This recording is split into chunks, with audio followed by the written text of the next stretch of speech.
Selamat pagi, salam sejahtera bagi kita semua. Perkenalkan, saya Ahmad Nur Aziz, dosen program studi D3 Manajemen Pajak Fakultas Ekonomi dan Bisnis Universitas PGRI Madiun.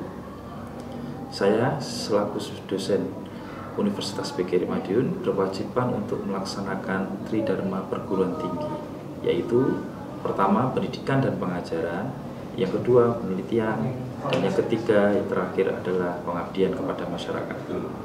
Video yang saya buat ini adalah merupakan video pengajaran guna memenuhi persyaratan sertifikasi dosen, yaitu pernyataan diri dosen untuk unjuk kerja tridharma perguruan tinggi atau disingkat PDD-UK-TPT video pengajaran. Mata kuliah dalam video pengajaran ini adalah Sistem Informasi Akuntansi, yang dimana merupakan mata kuliah wajib Prodi D3 Manajemen Pajak Universitas PGRI Madiun. Berikut saya terangkan terkait RPS mata kuliah Sistem Informasi Akuntansi ini untuk Prodi D3 Manajemen Pajak Universitas PGRI Madiun. Mata kuliah Sistem Informasi Akuntansi memiliki bobot 3 SKS, yang dimana deskripsi mata kuliah ini yaitu mahasiswa akan diberikan pengetahuan mengenai sistem informasi akuntansi yang berkaitan dengan konsep dasar SIA yang meliputi gambaran umum SIA, konsep dasar sistem, konsep dasar informasi, sistem pengolahan transaksi, pengendalian internal, manajemen risiko, dokumen SIA, siklus transaksi akuntansi. Kemudian komponen SIA yang meliputi hardware, software, brainware, prosedur, database, teknologi IT. Kemudian membangun SIA yang meliputi analisis perancangan SIA, siklus metode, teknik pengembangan sistem, dan situasi saat menganalisis rancangan SIA. Teruntuk CPL, mata kuliah Sistem Informasi Akuntansi Prodi D3 Manajemen Pajak dibebankan 9 CPL, yaitu yang pertama, menjunjung tinggi nilai kemanusiaan dalam menjalankan tugas berdasarkan agama, moral, dan etika. Yang kedua, berkontribusi dalam peningkatan mutu kehidupan bermasyarakat, berbangsa, dan bernegara berdasarkan Pancasila. Yang ketiga, taat hukum dan disiplin dalam kehidupan bermasyarakat dan bernegara. Yang keempat, menunjukkan sikap bertanggung jawab atas pekerjaan di bidang keahliannya secara mandiri. Yang kelima, menguasai konsep teoritis keuangan negara dan kebijakan fiskal. Yang keenam, menguasai konsep teoritis bidang perpajakan yang dapat diaplikasikan dalam dunia kerja untuk menyelesaikan masalah perpajakan sesuai dengan ketentuan yang berlaku. Yang ketujuh, membangun dan menerapkan informasi dan ilmu pengetahuan secara logis, kritis, kreatif, dan inovatif dalam bidang perpajakan. Yang kedelapan, mampu mengkaji kasus penerapan ilmu pengetahuan dan teknologi pada bidang perpajakan yang memperhatikan dan menerapkan nilai humaniora sesuai dengan bidang keahlian perpajakan dalam rangka menghasilkan prototipe, prosedur baku, desain sistem informasi manajemen dan perpajakan. Yang kesembilan, mampu mengaplikasikan perangkat lunak atau software perpajakan dalam menyajikan informasi bagi manajemen atau pengguna, mampu menganalisis dan mengevaluasi kinerja keuangan organisasi dengan menggunakan teknik-teknik analisis, yaitu rasio, tren, dan analisis statistik, menginterpretasikannya dalam berbagai perspektif para pemangku kepentingan, dan menyarankan cara-cara untuk meningkatkan kinerja keuangan dengan mempertimbangkan aspek internal dan eksternal organisasi. Selanjutnya, untuk capaian pembelajaran mata kuliah atau CPMK, mata kuliah Sistem Informasi Akuntansi ini memberikan suatu pemahaman kepada mahasiswa tentang konsep dari sistem informasi akuntansi yang diterapkan oleh perusahaan dengan berbasis teknologi IT. Selanjutnya terkait sub CPMK atau kemampuan akhir yang direncanakan, yaitu yang pertama, mampu memahami konsep dasar sistem. Yang kedua, mampu memahami konsep dasar informasi. Yang ketiga, mampu memahami sistem pengolahan transaksi. Yang keempat, mampu memahami pengendalian internal perusahaan. Yang kelima, mampu memahami manajemen risiko. Yang keenam, mampu memahami dokumen SIA dan siklus transaksi akuntansi. Yang ketujuh, mampu memahami komponen SIA, yaitu hardware, software, brainware, prosedur database, dan teknologi IT. Yang kedelapan, mampu memahami analisis perancangan SIA. Yang kesembilan, mampu memahami situasi, metode, teknik pengembangan sistem. Yang 10, mampu memahami situasi saat menganalisis rancangan sistem informasi akuntansi. Adapun referensi mata kuliah atau literatur yang dipakai dalam mata kuliah ini yaitu 1. Buku karya saya sendiri bersama rekan dosen saya yaitu Bapak Sendi Dwi Haryanto, Magister Akuntansi, dengan judul Sistem Informasi Akuntansi Teori dan Konsepnya. Yang kedua yaitu buku karya Susanto Azhar tahun 2017 tentang Sistem Informasi Akuntansi Pemahaman Secara Konsep dan Terpadu edisi 1 Lingga Jaya Bandung. Yang ketiga, buku karya Iskandar Muda tahun 2017 Sistem Informasi Akuntansi terbitan Medan. Berikut video pengajaran tentang mata kuliah Sistem Informasi Akuntansi.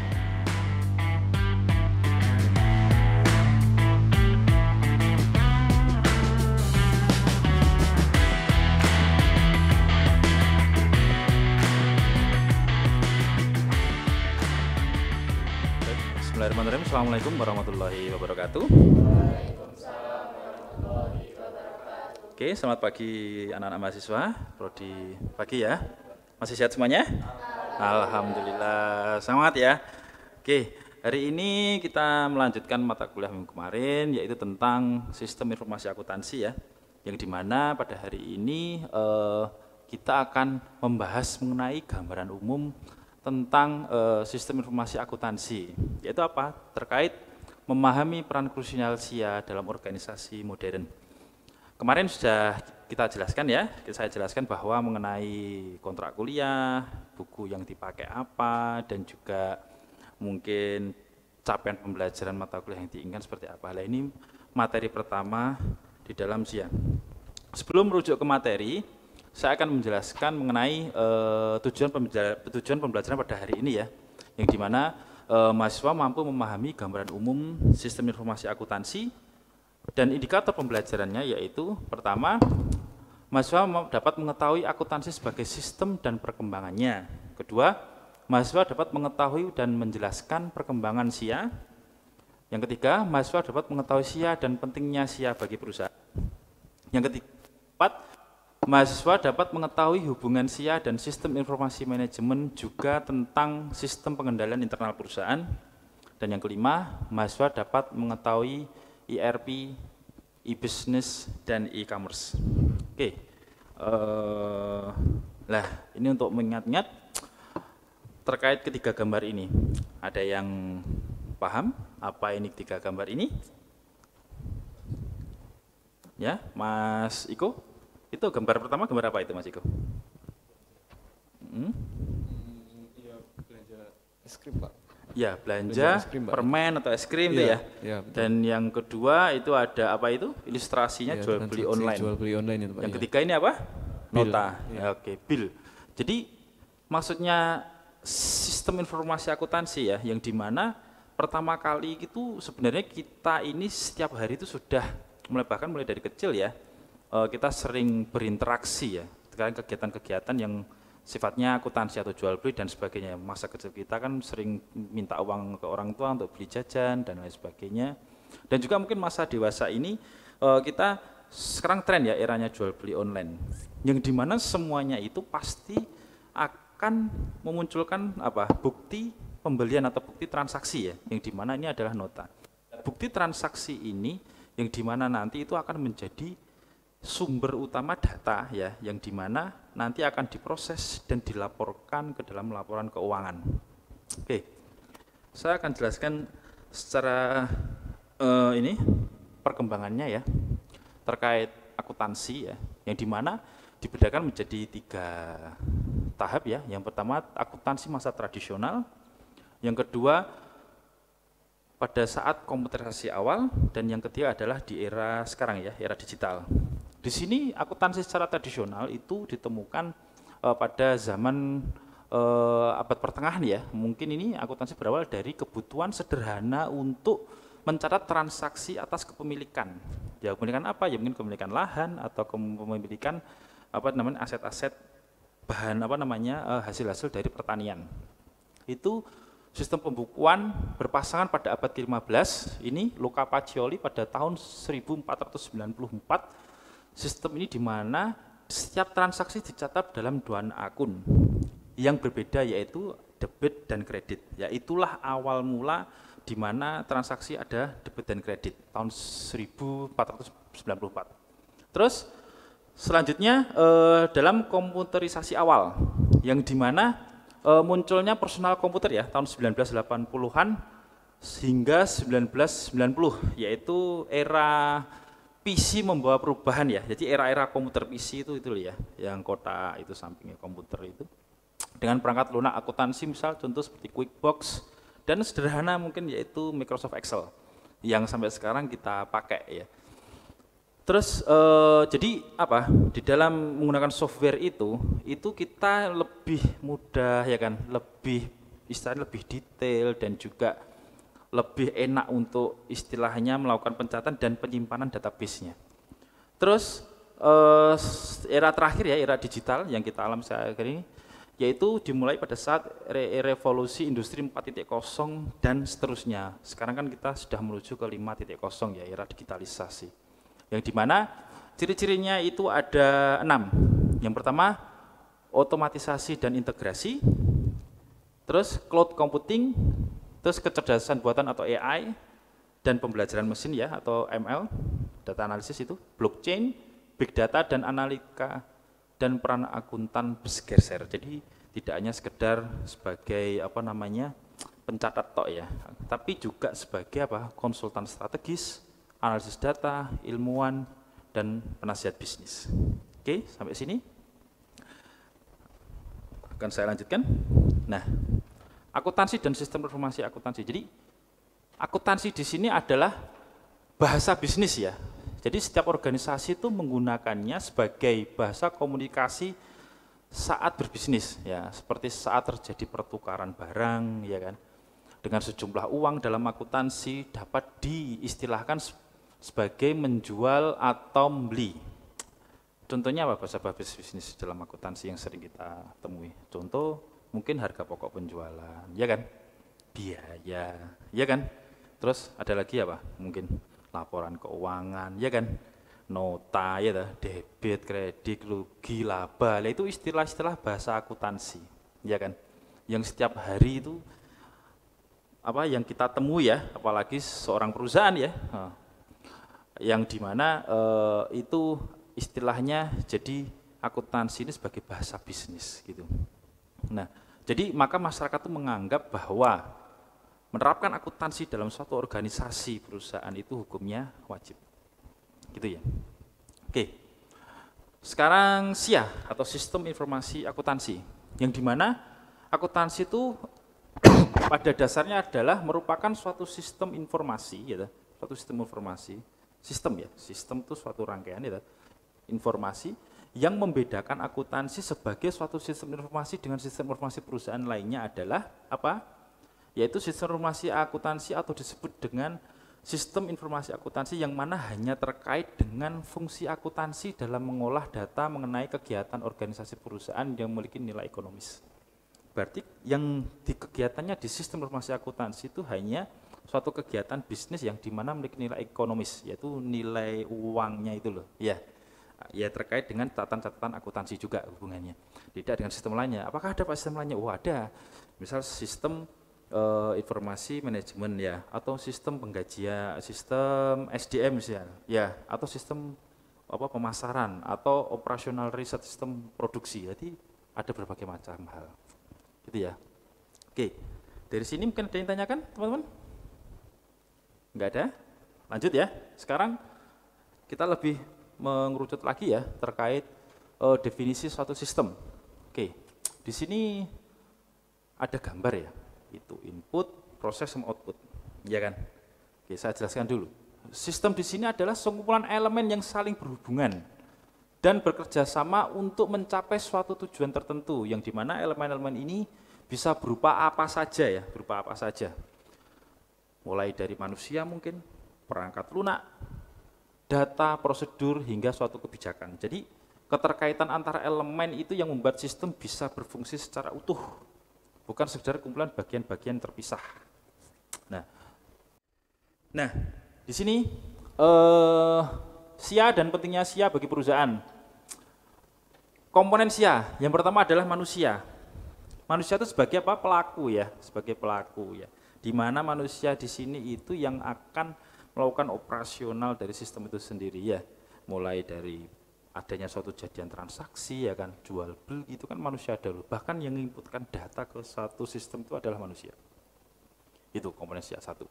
Yang kedua prosedur. Prosedur itu apa? Prosedur itu urutan-urutan atau langkah-langkah yang dimana sudah tersusun secara rapi bisa dipelajari oleh semua orang. Contoh SIA di sini adalah awal mulanya itu tadi mungkin dari adanya bukti nota ya kan, atau bukti transaksi atau faktur pajak ya, bukti transaksi yang dimana bukti transaksi tadi masuk ke jurnal ya kan. Setelah masuk ke jurnal mungkin diolah lagi masuk ke buku besar ya, dan seterusnya sampai laporan keuangan kan gitu. Nah prosedur ini kan bisa kita pelajari ya kan, tidak ada buku-buku literaturnya seperti itu. Prosedur akuntansi, pencatatan akuntansi yang benar itu bagaimana, itu kan sudah istilahnya dipelajari di dalam ilmu akuntansi ya, atau ditulis ada standarnya. Di Indonesia itu adalah SAK, kalau dunia itu IFRS, misalnya seperti itu prosedur.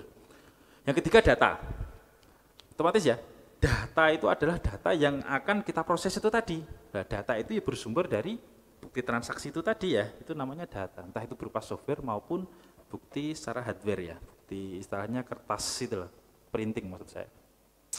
Terus software di sini adalah gimana software tersebut itu mengolah ya, mungkin bisa secara otomatisasi yang akan kita pakai guna mencatat sistem informasi akuntansi tersebut ya, sampai menjadi laporan keuangan kan gitu ya. Ya kalau dulu mungkin pakai Excel ya kan. Kalau sekarang mungkin ada software yang dimana gampangan ngomong seperti kalian download aplikasi Play Store itu ya, kan ada pencatatan akuntansi sederhana ya untuk perusahaan jasa atau mungkin untuk perdagangan yang sederhana, toko kecil, retail gitu kan. Nah itu semua itu namanya software. Terus infrastruktur, di mana infrastruktur ini merupakan ya mulai perangkat keras ya, jaringan internet ya kan, yang gimana untuk mendukung suatu sistem informasi akuntansi tersebut. Dan yang terakhir poinnya komponen adalah pengendalian internal. Ya. Semuanya itu kalau tidak ada pengendalian internal maka akan terjadi suatu kecurangan ya kan, di mana kecurangan itu tadi mungkin akan membahayakan suatu organisasi atau kita sebut dengan perusahaan gitu. Entah itu terjadi kecurangan secara keuangan atau mungkin terjadi pembobolan data seperti itu.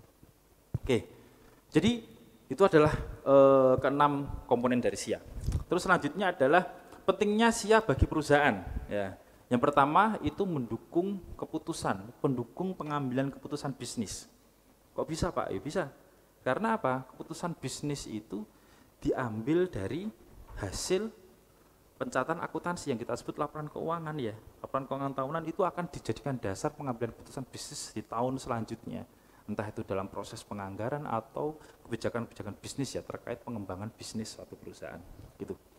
Yang kedua, meningkatkan efisiensi. Efisiensi di sini ya dimaksud adalah dalam hal bagaimana perusahaan itu tidak boros gitu ya dalam penggunaan anggarannya. Itu otomatis dalam pencatatan anggarannya dalam perusahaan. Terkait anggaran apa ya, banyak hal, mungkin anggaran untuk produksi ya kan, atau mungkin anggaran pemasaran, atau mungkin secara keseluruhan anggaran manajemen bisnis ya dalam satu perusahaan. Terus yang ketiga mengurangi suatu resiko. Yang saya sebutkan tadi pengendalian internal itu adalah bagaimana kita tuh mengendalikan suatu resiko. Ingat ya, resiko itu tidak bisa dihilangkan, itu tidak bisa. Tapi resiko itu bisa kita kelola, ya kan? Bagaimana cara kita itu mengecilkan ya, atau kemungkinan terjadinya suatu resiko, gitu ya. Jadi kita kelola resiko itu tersebut. Oke. Selanjutnya, yaitu adalah ini ada gambar. Diagram sistem akuntansi. Ya, perhatikan di situ ada berbagai macam gambar. Yang pertama adalah ini ada dokumen sumber dulu ya, saya jelaskan di mana dokumen sumber itu bersumber dari subsistem akuntansi yang di mana ada subsistem akuntansi pembelian, penggajian, produksi dan biaya, akuntansi penjualan dan akuntansi kas. Ya.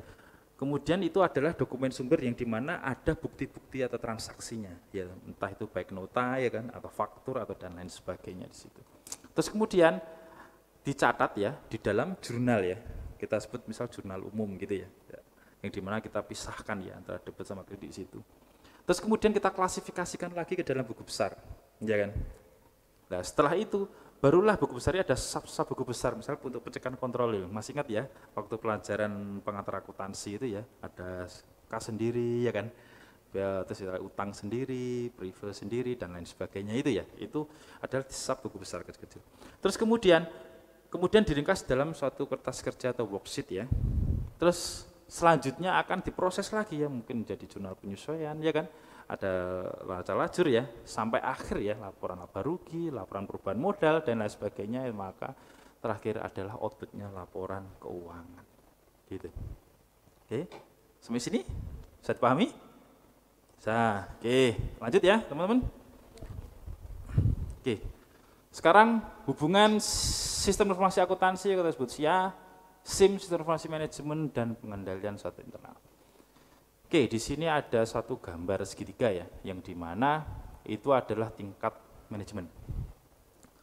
Di sini yang paling atas kita sebut manajemen puncak ya, atau top manager.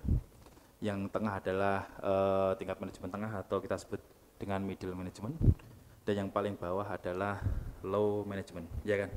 Yang dimana sistem informasi akuntansi itu posisinya di paling bawah ini, ya di bagian low manager, ya.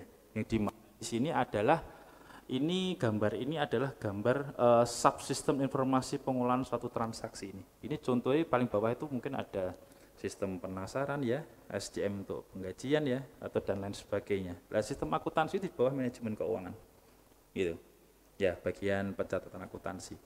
Nah kan ada lagi-lagi ya, istilahnya di perusahaan kan ada bagian manajemen produksi sendiri, ya, SDM sendiri, ya kan, atau mungkin bagian pemasaran sendiri, ya kan, atau bagian riset kan sendiri juga untuk pengembangan suatu produk kan gitu. Nah bagian atas manajemen ini bagaimana dia itu mengkonsolidasi atau mengcompare ya laporan-laporan ini yang dimana akan dibicarakan ke bagian tengah, ya kan, terus bagian hasilnya akhirnya akan jadikan keputusan bisnis untuk top manager. Apakah bisnis ini lanjut atau tidak? Itu keputusan akhirnya tetap di top manager. Gitu ya. Gitu. Jadi ini ya, terkait dengan pengendalian internal perusahaan itu yang pertama adalah terkait dengan perlindungan suatu aset.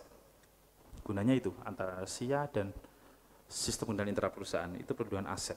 Jadi aset perusahaan itu harus dicatat benar-benar rapi ya. Bagaimana harta perusahaan semuanya baik harta yang berwujud maupun yang tidak berwujud dan lain sebagainya. Terus unsur lagi perlindungan aset adalah keandalan suatu data, yaitu data tadi itu benar-benar valid atau tidak, ya kan? Ataukah data itu sebut bisa gampang dibobol oleh orang, maka dari itu kan diperlukan orang ahli IT ya juga untuk melindungi data perusahaan biar tidak terkena istilah serangan dari hacker maupun cracker. Yang ketiga adalah kepatuhan terhadap regulasi, gitu. Regulasi itu aturan-aturan hukum yang dimana bagaimana ada kita lolos sama audit eksternal ya, yang bisa perusahaan itu tadi laporan keuangannya diakui secara wajar. Gitu nggih. Oke langsung. Oke, monggo. Kan dari sistem itu tidak mungkin berjalan dengan lancar terus ya. Mungkin ada data-data yang kebobolan tadi. Nah, iya. Dari situ itu gimana actionnya ataupun cara pengendaliannya tersebut, Pak? Itu mungkin. Terima kasih. Oke. Jadi gini Cah ya, terkait dengan keamanan data ya, keamanan data kita, maka harus ada sistem pengamanan data yang dikelola oleh perusahaan, entah itu berlapis-lapis gitu loh. Lah sistemnya apa istilahnya itu? Ya jadi dari pihak perusahaan itu pasti ada bagian tersendiri, yaitu sistem pengendalian internal perusahaan atau audit internal perusahaan itu pasti ada. Nah, kita juga nggak tahu data itu bisa bobol dari dalam ya atau dari orang luar yang masuk. Kalau dari orang luar masuk dengan penggunaan istilahnya teknologi itu ya secara digital itu, maka kita akan perangi juga sama-sama orang yang ahli coding itu juga gitu untuk merangi itu biar tidak terkena. Itu pasti tahu kok orang IT itu, oh ternyata kita mau coba dibobol data itu tahu. Dan juga bagaimana caranya kita juga melakukan pembackupan data secara terus menerus ya, secara kontinu ya, entah itu per hari lah atau seminggu sekali atau per bulan sekali, itu melakukan kontinu itu. Terus terkait dengan internal, kecurangan secara internal, maka akan itu tadi pengecekan adanya fungsinya audit internal atau audit mutu internal itu untuk itu. Apakah ada kecurangan di setiap sistem ya, terkait pencocokan suatu kegiatan anggaran dan juga hasil laporan dari suatu anggaran tersebut gitu. Yang dimana nanti apakah ini akan kelihatan kok tetap ya. Semua harus dicek itu. Maka itu fungsinya, maka di perusahaan itu ada audit internal sama audit eksternal guna untuk memastikan perusahaan itu sehat juga. Gitu Mas Iko. Gitu ya, bisa dipahami? Terima kasih Pak. Oke, gitu ya. Oke. Selanjutnya, oke. Jadi yang terakhir ini perkembangan SIA di era modern ya. Yang dimana tadi ya saya jelaskan di awal nih saya agak lebih komplitnya, dimana yang pertama ada otomatisasi proses akuntansi atau RPA, ya, dimana robotika ya untuk tugas akuntansi berulang. Berarti apa? Ketika kita masukkan data apa namanya nota atau faktur penjualan misal langsung otomatis nanti kita masukkan di mana kredit misal langsung otomatis nanti akan masuk DW nggone jurnal nggone buku besar itu langsung otomatisasi. Jadi ada sistem robotika di software. Terus cloud computing yang siang berbasis cloud atau untuk fleksibilitas untuk keamanan di sini. Terus blockchain teknologi buku besar yang terdistribusi yang untuk apa? Untuk keamanan biar tidak terjadi pencurian data.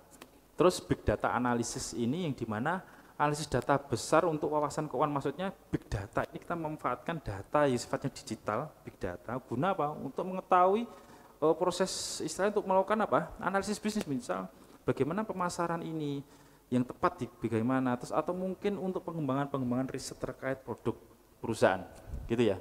Terus sekarang era yang kita alami ini AI atau machine learning di mana kecerdasan buatan untuk prediksi atau otomatisasi ya. Alami kita ketik aja formula apa misalnya akan muncul di situ. Itu memanfaatkan untuk itu AI. Dan yang terakhir adalah SIA berbasis mobile yang saya jelaskan tadi. Kita dulu Play Store aja sudah ada software-software ya untuk pencatatan secara digital, secara sederhana mungkin terkait penjualan retail. Oke, baik teman-teman. Kesimpulannya pada pertemuan hari ini yaitu terkait SIA adalah mengenai fondasi bisnis itu inti operasional dan pengambilan keputusan. Itu fondasi bisnisnya. Terus terjadilah suatu transformasi teknologi yang dimana SIA terus berkembang dengan inovasi-inovasi digital, yaitu memanfaatkan teknologi internet. Jadi tidak hanya sekedar pencatatan menggunakan kertas manual ataupun hanya sekedar software, tapi juga sampai ke era digitalisasi perkembangannya. Dan kunci suksesnya yaitu penerapan SIA yang tepat krusial untuk pertumbuhan bisnis semakin besar. Begitu, baik teman-teman semuanya. Inilah akhir pertemuan kita. Terima kasih atas waktunya. Insya Allah kita ketemu lagi minggu depan di waktu jam yang sama. Semoga sehat selalu. Assalamualaikum warahmatullahi wabarakatuh.